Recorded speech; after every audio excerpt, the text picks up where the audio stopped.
Hello friends, সুরুপাস food ক্লাবে আজকে দেখো চলে এসেছি একটা খুব ঐতিহ্যবাহী খাবার নিয়ে, যেটা হচ্ছে পূর্ববঙ্গীয় খাবার কাসন পোড়া মাছের ঝোল। আমি রুই মাছ দিয়ে করছি। রুই মাছগুলোই নুন হলুদ মাখিয়ে নিয়েছি, নিয়ে ভালো করে ভেজে নিচ্ছি। কড়াতে তেল দিয়ে মাছগুলো ভাজা বসিয়ে দিয়েছি। ভালো করে মাছগুলোকে ভেজে নিতে হবে।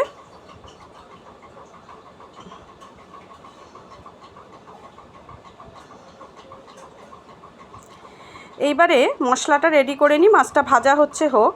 সর্ষে একটু নুন দিয়ে আমি একটা আলাদা কড়াতে বসিয়েছি, সেটাকে একটু ভেজে নেব। একটু ফুটফুট হওয়ার সাথে সাথে একটু নেড়ে চেড়ে সর্ষেটা আমি নামিয়ে নেব।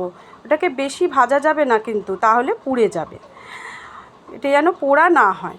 এবার সেটা ঠান্ডা হলে আমি বেটে নেব, গুঁড়ো করে নেব। এবার মাছ ভাজাগুলো আমার হয়ে গেছে। আমি মাছ ভাজাগুলো তুলে নিয়ে বাকি মাছগুলো একইভাবে ভেজে নেব। সব মাছগুলোই আমার ভাজা হয়ে গেছে। এবারে সর্ষেটা গুঁড়ো করে নেব।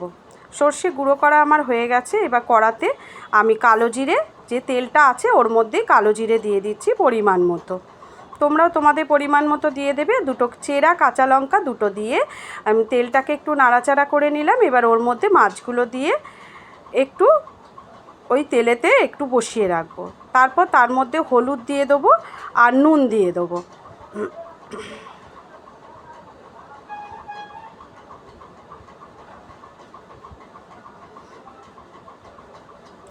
এর মধ্যে এবার হলুদ আর নুন আমি পরিমাণ মতো দিয়ে দেব। দিয়ে গরম জল ঢেলে দিলাম। যে যতটা ঝোল রাখবে, আর এটা একটু পাতলা ঝোলই ভালো লাগে, পাতলা ঝোল যে যতটা ঝোল রাখবে সেরম পরিমাণে জল দিও।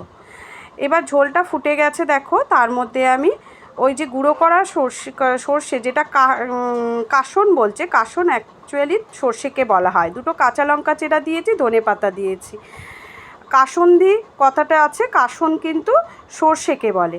সর্ষে পোড়া যেটা, এটা পোড়া তো না, ভেজে গুঁড়ো করা হয়।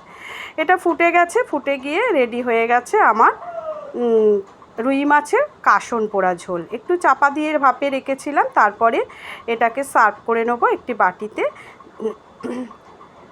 এটা খেতে কিন্তু অসাধারণ হয়।